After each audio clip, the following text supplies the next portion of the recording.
Neurographic art is free-flowing and intended to be meditative or therapeutic. It includes neuron-like lines and shapes and rounded corners of sharp edges.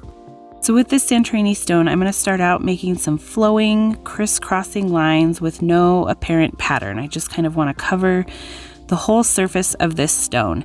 And there are probably more instructed ways to do neurographic art, but I am kind of going off of a loose definition and other examples of it I've seen. And you can probably hear it in my voice, but I am on day 6 of being sick. I had some work travel that lasted almost a week, and I came back and had a decent weekend and then promptly got very, very sick. And I think it's because I've been pushing a lot. I've just been really busy at work, really busy following the kids' schedules, and I think my poor body was just left susceptible, and I have been home from work for an entire week, and I'm still kind of recovering from it, as you can hear in my voice. And also, whatever crud is going around this flu season, the sick season, it's a nasty crud. I've heard a lot of people getting really, really sick or getting back-to-back flu A and flu B, and I believe it, because this knocked me on my tail. And so even with all the sickness, I was still really missing my rock painting, but I wanted to do something that was going to be relaxing and calming. And I remembered neurographic art, and I thought, that's a perfect thing. I'm going to do some neurographic art on a Santorini stone.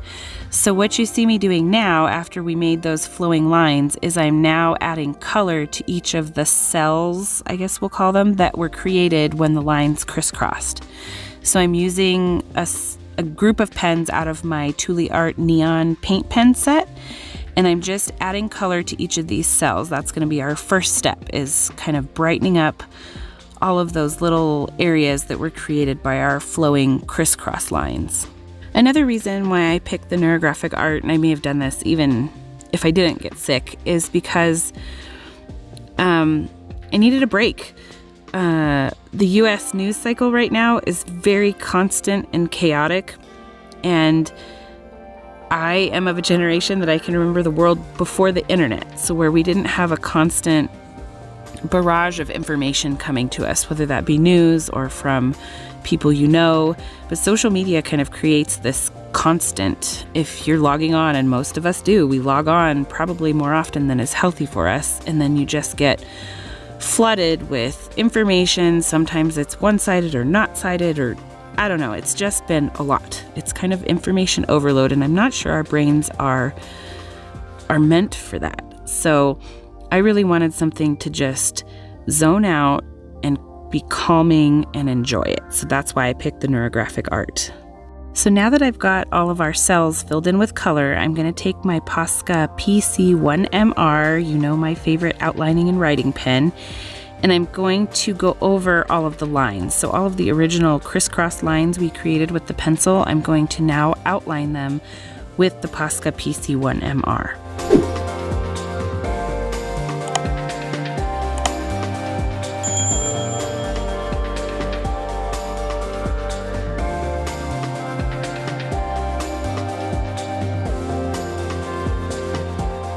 And now that everything is outlined, I am going to find all of the areas where we crisscrossed. So anywhere where the lines crossed, and I'm going to round out those corners. So remember, neurographic art talked about rounding out any sharp lines. So these corners are sharp lines, and we're going to round them out, and it's going to create kind of a unique look as you see this unfold on the rock.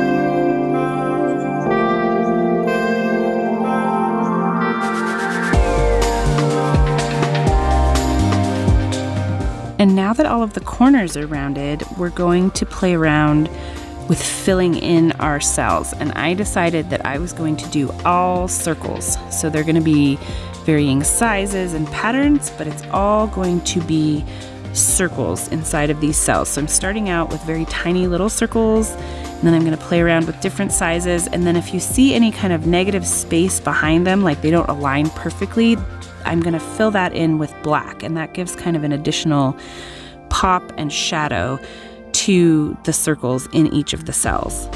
So of course I've sped this up for you, or otherwise we'd be sitting here for hours on YouTube, and I'm not sure you have the time for that. But the actual process of this rock did take hours, over 2 sittings, because I'm sick and I got tired. I couldn't stand there and do it all in one shot.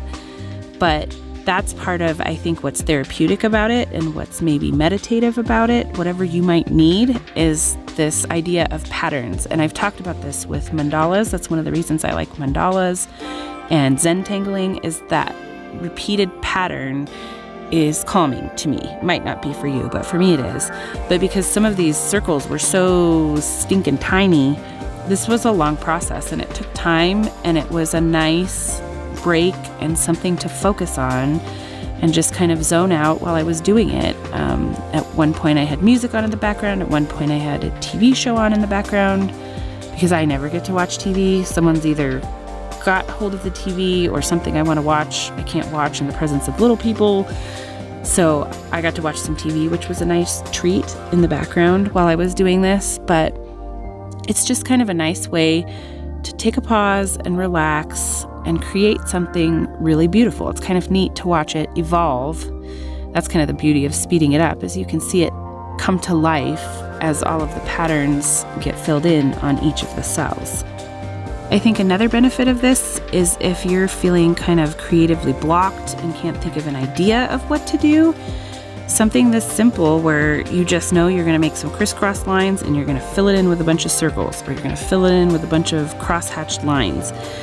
You don't have to think about it. You just do it, and it naturally creates something really cool. And I think it does kind of release that creative block, because after I finished this one, I had all kinds of inspiration and ideas for some other stuff that was a little more themed.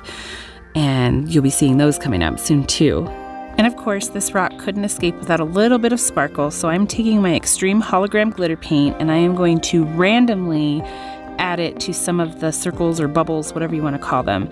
So I'm using a dotting tool to some large ones, some small ones, and I'm just kind of randomly adding the sparkle just to catch the light a little bit once we're finished.